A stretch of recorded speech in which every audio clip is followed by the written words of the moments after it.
Que la grâce de notre Seigneur Jésus-Christ soit ton partage. Que le Dieu que nous servons te bénisse abondamment. Lorsque j'étais tout petit,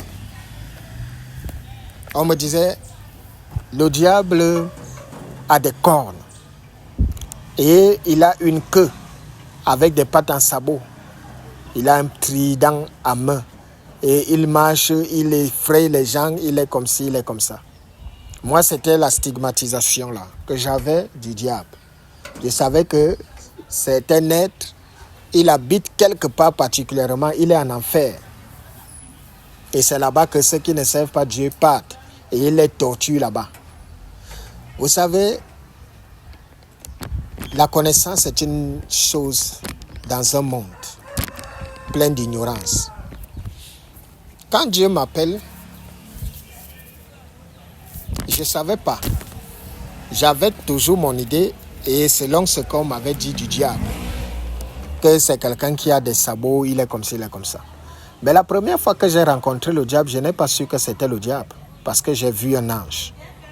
Un ange dans toute sa splendeur, dans toute sa bonté, dans toute sa beauté. C'est la première fois, je ne savais pas que c'était le diable. Oh, vous savez qu'est-ce qu'il faisait? Il prenait l'apparence de Jésus, l'apparence des anges. Il venait me passer des messages. Et j'étais souvent embrouillé, je ne comprenais pas toutes ces choses. Jusqu'à ce que le Seigneur puisse me dire, pour l'identifier dorénavant, tu sauras parce qu'il prend toutes les apparences qu'il veut. Tu l'identifieras. Il m'a donné une seule astuce. Et c'est par là. Et quelle que soit l'apparence que Lucifer, parce que je parle de Lucifer, je ne parle pas, pouvait prendre. Aujourd'hui, les hommes sont en train de combattre un diable. On a dit qu'il était en enfer. Il est là-bas, il a des cornes. Le diable, c'est un esprit. Et cet esprit-là est en chacun de nous. Lucifer, c'est une entité vivante, c'est une personne. Et lui, personne n'est en enfer. Personne n'est encore, je dis bien, là où nous sommes là, personne n'est encore en enfer. L'enfer n'est pas encore enclenché. Pourquoi? Parce que si quelqu'un vous dit qu'il y a déjà des gens en enfer, ça veut dire que dès que quelqu'un meurt, le jugement se passe pour lui. Et Dieu ne jugera plus les hommes. Et Dieu, il n'y aura pas le grand rassemblement. Les trompettes ne sonneront plus. Dès que quelqu'un meurt va en enfer, c'est ce que ça veut dire. Ou bien ceux qui vous disent qu'ils ont déjà vu des gens en enfer, c'est pour vous dire que qu'est-ce qui va se passer? Lorsque le jugement sera enclenché, ils vont quitter l'enfer maintenant pour venir répondre de leurs actes et retourner en enfer. Ou bien non, ils vont rester là-bas. Et puis, ceux qu'on va juger, qui seront là vivants de cette époque, et ils iront simplement les retrouver là-bas. C'est peut-être ce qu'ils veulent vous dire. Mais à la vérité de tout ceci, ça peut être des songes. Mais l'enfer est fermé et c'est gardé par des anges. Personne n'est là-bas. La dimension de l'enfer, beaucoup pensent que l'enfer se trouve même sous nos pieds ici sur terre. L'enfer n'est pas là-bas. L'enfer est ici au-dessus de nous. Parce que ce que vous voyez là, c'est des dimensions. L'enfer est là, quelque part au-dessus de nous. Et il n'y a personne là-bas. L'enfer sera enclenché dès le moment où le jugement retentira. Parce que là où nous sommes là, les trompettes sont en train de sonner dehors. Ceux qui ont l'Esprit de Dieu savent que c'est la fin des temps. Préparez-vous, c'est la fin. Ça peut arriver à n'importe quel moment. N'importe quel moment, vous devez faire attention parce que le temps de Dieu n'a rien à voir avec celui des hommes. 1000 ans pour les hommes équivaut à un jour pour Dieu. 1000 ans chez les hommes équivaut à un jour pour Dieu. Par conséquent, nous pouvons être là que nous ne sommes qu'à midi ou au matin. Or, c'est déjà le jour pour le jugement dernier. Ceci étant, c'est des choses vraiment très compliquées. Si tu n'es pas prêt, tu risques d'être embrouillé. C'est pour ça que je n'aime pas faire peur aux gens avec ces choses-là. D'où je viens te parler ici aujourd'hui des chrétiens. Les chrétiens de la théorie ou chrétiens de la pratique. Chrétiens de la théorie ou chrétiens de la pratique. Nous allons lire le livre d'Ésaïe, chapitre 29, 13 à 16. En voici la teneur. Le Seigneur dit que ce peuple s'approche, quand ce peuple s'approche de moi, il mon nom de la bouche et des lèvres. Mais son cœur est éloigné de moi. Et la crainte qu'il a de moi n'est qu'un précepte de tradition humaine. C'est pourquoi je frapperai encore ce peuple par des prodiges, par des miracles, et la sagesse de ces sages périra, l'intelligence de ces hommes intelligents disparaîtra. Malheur à ceux qui cachent leurs desseins pour les dérober à l'Éternel, qui font leur œuvre dans les ténèbres et qui disent qui nous voit et qui nous connaît. Quelle perversité est la vôtre? Le potier doit-il être considéré comme de l'argile pour que l'ouvrage dise de l'ouvrier, il ne m'a point fait, pour que les vases disent au potier, il n'a point d'intelligence? Parole de l'Éternel. Alors aujourd'hui, je viens pour que tous ensemble nous évoquions un sujet très simple. Les chrétiens de la théorie ou les chrétiens de la pratique. Toi qui m'écoutes, quel genre de chrétien es-tu? Chrétien de la pratique ou chrétien de la théorie? C'est quoi un chrétien de la pratique? C'est quoi un chrétien de la théorie? Le chrétien de la pratique est celui-là qui craint Dieu, est celui-là qui marche selon les préceptes de Dieu, est celui-là qui est vrai dans tout ce qu'il fait. Voilà ce qu'on appelle enfant de Dieu.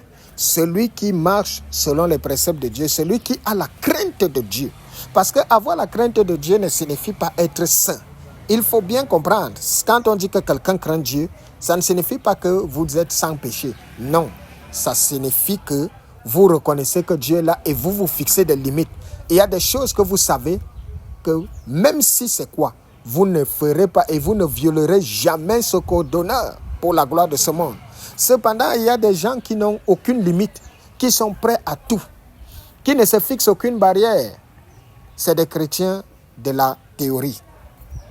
Le chrétien de la pratique, donc, est un enfant de Dieu, qui a des limites, qui sait que ici, je ne peux aller là-bas. J'ai la crainte de Dieu, il y a des choses que je ne pourrais faire. Mais le chrétien de la théorie, c'est celui-là qui, vous le verrez, une Bible dans la main, mais un couteau dans le cœur. Les chrétiens de la théorie, c'est ceux-là qui sont remplis dans des assemblées, mais qui restent toujours méchants, qui restent toujours orgueilleux, qui restent toujours hypocrites. Et vous allez comprendre que dans l'église aujourd'hui, il y a tellement d'hypocrites. Vous allez voir quelqu'un qui a la Bible à la main, mais est rempli d'hypocrisie, est rempli de mensonges, est rempli d'orgueil. Un réel serviteur de Dieu ne saurait être hypocrite. Si, et je le dis en tant que prophète de Dieu, la première chose que le Saint-Esprit ne supporte pas, c'est l'hypocrisie. Parce que l'hypocrisie, c'est la sournoiserie, c'est le mal.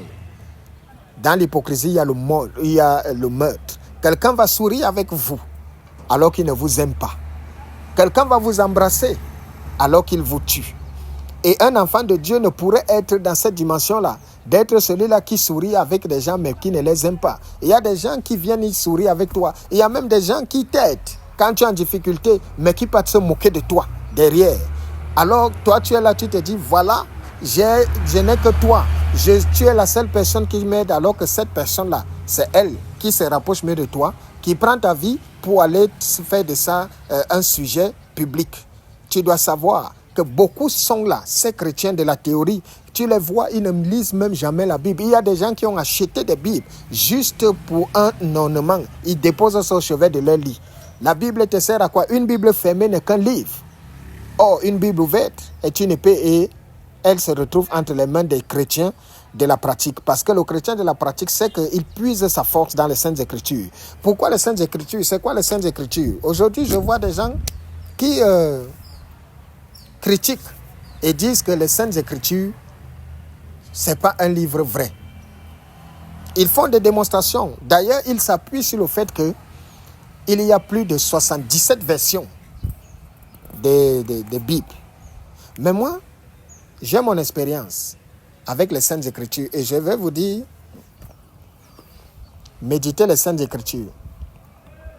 Vous allez comprendre. C'est la raison pour laquelle il y a beaucoup de Saintes Écritures, de Bible. C'est justement parce que les Saintes Écritures, c'est un livre sacré.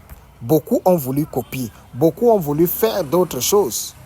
Mais vous qui m'écoutez, prenez les Saintes Écritures, mettez au chevet de votre lit, méditez ce livre-là, vous allez voir Dieu. Dans les Saintes Écritures, qu'est-ce qu'il y a dedans? Quand vous parcourez les Saintes Écritures, c'est par elles que vous allez connaître qui est Dieu. C'est par elles que vous allez savoir ce que Dieu attend de vous. C'est par elles que vous allez savoir ce que Dieu doit faire de vous. C'est par elles que vous connaissez la volonté de Dieu pour vous. Parce que oui, dans les Saintes Écritures, il y a la volonté de Dieu pour l'homme. Il n'y a pas seulement le plan de Dieu parce qu'il se réserve son plan. C'est pour ça que quand vous méditez les Saintes Écritures, Dieu peut vous montrer là où il vous conduit, mais il ne vous montre pas ce par quoi vous allez passer. Dieu dans les Saintes Écritures se révèle et dit ce qu'il attend de l'homme. Et il dit aussi ce qu'il fait de toi. Alors aujourd'hui, nous ne devons plus être au niveau où, lorsqu'on médite les Saintes Écritures, on se limite à ce que Dieu avait fait pour Abraham, Dieu avait fait pour Jacob, Dieu avait fait pour Jean. Non, on compare maintenant ça à nous-mêmes. Est-ce que quand je marche selon le principe des Saintes Écritures, Dieu fait-il pareil comme il a fait pour les autres, comme il a fait pour les patriarches dans la foi? C'est de là que ta foi doit maintenant reposer. Dieu a dit dans les Saintes Écritures, tu as lu qu'il y a eu un homme qui s'est retrouvé en difficulté, il a crié à Dieu et Dieu s'est souvenu de lui. Toi aussi, tu dois, si tu le sais, tu dois aussi crier à lui et puis tu dois faire ce témoignage pour dire si c'est vrai ou ce n'est pas vrai. C'est pas là que tu dois savoir que d'aller écouter ce que les gens disent. Toi-même, mets en pratique. Alors, tu vas donc te rendre compte que dans les Saintes Écritures, nous avons l'avance sur toutes choses. Tout est là. Tout a été préparé déjà. Nous avons la connaissance de toutes choses, ce qui nous permet de savoir que nous sommes à la fin des temps. Nous sommes à la fin des temps, pourquoi? Parce que le chrétien de la théorie est très dangereux. Ils sont sournois, ils sont hypocrites, mais ils ont Jésus dans la bouche. Le chrétien de la théorie utilise Jésus pour faire du mal. Se cache derrière la Bible. Vous allez les voir, ils ont la Bible là, ils sourient. Vous allez les voir, ils sont dans des assemblées. Oh, vous ne savez pas l'hypocrisie et la traîtrise qui se trouve dans les assemblées chrétiennes. Vous ne savez pas que même dans des églises, les gens sont partis et trouvent la mort là-bas. Vous ne savez, mais vous voyez des gens prennent la Bible, ils mettent devant, ils prennent le nom de Dieu. Beaucoup sont donc ces gens-là que Dieu a démasqués aujourd'hui en disant que eux, ils sont un peuple qui, c'est pas des bouts de lèvres, pas des bouts de lèvres qu'ils honorent Dieu. Ce peuple s'approche de moi, ils m'honorent par des bouts de lèvres. Oui, parce que c'est les chrétiens de la théorie. Vous allez voir quelqu'un qui prie. Tu peux être là quelque part, tu entends tes voisins qui prient, qui chantent. Mais dans la vie réelle de ces gens, c'est des personnes très méchantes. Et tu te demandes, mais comment est-ce possible? Est-ce que ça peut être possible que quelqu'un prie Dieu et soit aussi méchant? Mais c'est lui qui prie Dieu. Quand c'est l'heure de la prière, tu as même su que Jésus est son petit frère. Il y a des gens, tu les vois dans des assemblées. Ils sont là-bas, la façon qu'ils se mettent à genoux, tu te dis même que même Jésus-Christ là, il doit d'abord devenir homme. C'est eux qui sont les vrais fils de Dieu. Mais regarde ce qu'il est. Jusqu'à ce que tu sois exposé. Ils sont nombreux là, qui utilisent le nom de Dieu, mais qui sont des sorciers. Qui viennent là dans des assemblées, mais pourtant ils bloquent les enfants d'autrui dans la sorcellerie. Ils viennent là, ils chantent les louanges et les adorations. Ils font des dîmes, ils font ceci, alors qu'ils sont le sujet des malheurs de plusieurs personnes. Mais tu dois savoir que il y a une différence entre être chrétien de la théorie et être chrétien de la pratique. Et moi, je viens donc te dire, sois le chrétien de la pratique. Le chrétien de la pratique est celui qui est rempli d'amour. Est celui qui est rempli de pardon. Les chrétiens sont hypocrites. Les chrétiens sont rancuniers. Il y a même dans le milieu des chrétiens des choses que même les païens ont peur de faire. Quand vous entendez un chrétien de la pratique, c'est celui-là qui se fixe des limites. C'est celui-là qui a la crainte de Dieu. Et tout homme normal qui vit sur la terre doit craindre Dieu. Mais si vous regardez tout juste ce que les hommes font, vous comprenez que les gens n'ont pas la peur de Dieu. Les gens ne craignent pas Dieu. Les gens ne craignent pas la souveraineté de Dieu. Et quand vous ne craignez pas Dieu, vous allez vous brûler. Parce que Dieu est souverain et il est dangereux. Alors, que te sert-il de venir t'amuser devant Dieu, de venir jouer les hypocrites, alors que tu sais, ou bien non, tu ne sais même pas qu'un jour tu seras exposé. Sois le chrétien de la vérité, sois celui-là qui pratique l'amour de Dieu, ne sois pas celui-là qui raconte l'amour de Dieu, ne sois pas celui-là qui est un sourire et un couteau dans le cœur. Une Bible à la main, mais un couteau dans le cœur. Sois cet homme vrai, sois cette femme vraie, sois ce que tu es. Dès que les gens te voient, on doit voir Jésus-Christ. Dès que les gens te rencontrent, on doit voir la main de Dieu dans ta vie. On doit sentir la présence de Dieu dans ta vie. Ça ne doit pas être une histoire d'hypocrisie où tu es là, tu souris, parce que tu veux faire plaisir aux gens, tu souris alors que c'est toi qui es en train d'attacher les enfants dans la sorcellerie. Tu souris alors que c'est toi qui te balades avec le poison là, mais tu as la Bible. Tous les jours, tu pries, tu gênes. Mais pour tout cela, sache qu'il y a un jour, Dieu t'exposera.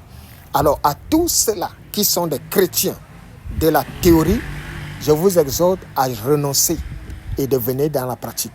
Je vous exhorte à vous engager en cette année 2026. Venez dans la pratique, venez dans la vérité. Parce que le tout n'est pas d'être chrétien. Le chrétien est une première dimension. Devenez enfant de Dieu. Lorsque vous êtes enfant de Dieu, vous êtes entré dans la vraie dimension de Dieu. Vous êtes dans le divin. Alors ce message, c'est pour que toi-même tu te réveilles de là où tu es. 2026 est une année où tu dois prendre un engagement sincère et sérieux afin que la grâce et la gloire de Dieu soient ton partage. Sois béni. Nous sommes à la fin des temps. Personne ne sait ni le jour ni l'heure. 2026, ici c'était la fin pour toi. Que le Seigneur te bénisse. Je suis le prophète Daniel Bokam. Bye bye.